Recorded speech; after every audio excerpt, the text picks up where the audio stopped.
আসসালামু আলাইকুম।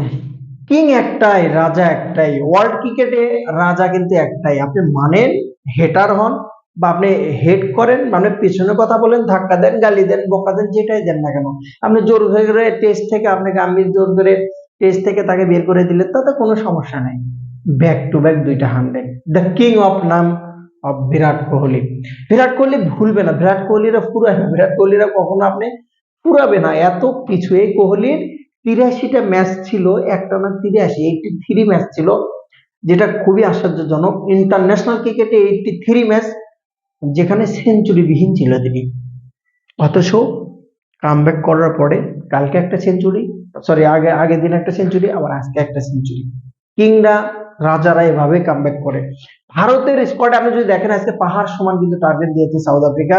সাউথ আফ্রিকাকে মোট 350 প্লাস স্কোর, যেটা কিন্তু দুইটা সেঞ্চুরি, গাইকোয়াড় কিন্তু সেঞ্চুরি করেছে আজকে। ভারতের দুর্দান্ত পারফরমেন্স। মাঠে দেখা যাবে আসলে যে সাউথ আফ্রিকা কিন্তু যথেষ্ট ভালো ক্রিকেট খেলছে ইদানিং।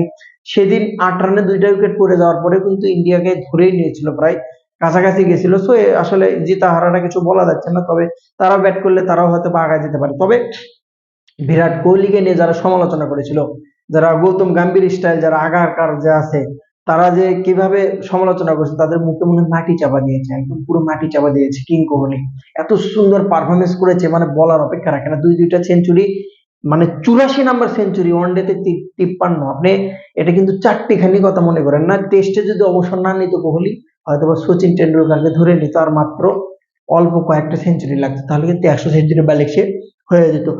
ভারতের টি-20 স্কোয়াড কিন্তু ঘোষণা করেছে, ফিরেছে কিন্তু ইনজুরিতে থাকা সেই সহ অধিনায়ক যাকে বলা হয়, ভাইস ক্যাপ্টেন যাকে বলা হয়, সে কিন্তু অলরেডি শুভমন গিল, সে কিন্তু কামব্যাক করেছে টিমে, এবং সাথে কিন্তু হার্দিক পান্ডিয়াও ফিরেছে। তো অনেক হয়তোবা টেস্টটা হারার পরে, টেস্টটা ইন্ডিয়া হারার পরে এত রানে টনক লড়েছে, যার জন্য খুব শক্তিশালী স্কোয়াড ঘোষণা করেছে ভারতের সাউথ আফ্রিকার সাথে। টি-20 স্কোয়াডে ক্যাপ্টেন যেমন ছিল সেই থাকবে, এবং আগে থেকে জানেন আমি সূর্য কুমার ক্যাপ্টেন। পাশাপাশি কিন্তু গিল ফিরেছে, সাথে কিন্তু হয়তো ওপেনিং সে থাকবে, মিডল অর্ডারটা সেম। আর টোটালি আমার কাছে যতটুকু মনে হয়েছে যে এভাবে টিমটা সাজাইছে, পুরোপুরি 100% হার্ট ব্রেক একটা প্রিপারেশন নিয়ে কিন্তু সাউথ আফ্রিকার সাথে সাজাইছে ইন্ডিয়া টি-20 স্কোয়াডটা। দেখা যাক কি হয়, কোন কন্ডিশনে যায়, অবশ্যই জানানোর চেষ্টা করবো। স্পেশালি কনগ্রাচুলেশন, স্পেশালি ধন্যবাদ। Virat Kohli is a king, is a world time king. আমার কাছে যেটা মনে করি যে এই সময়কার যত ক্রিকেটার আছে, তার মধ্যে কোহলির মতো এরকম কামব্যাক, এরকম ক্যারিয়ার, এরকম বডি ফিটনেস, জিমনেশন, কোনো কিছু কেউ ধরে রাখা তো অনেকটাই মুশকিল। তবে কোহলির থেকে একটা জিনিস আপনি শিখবেন, সেটা হচ্ছে যে ভেঙে পড়বেন না, ধৈর্য ধরুন, চেষ্টা করে যান, একদিন সফলতা আপনি পাবেন 100%।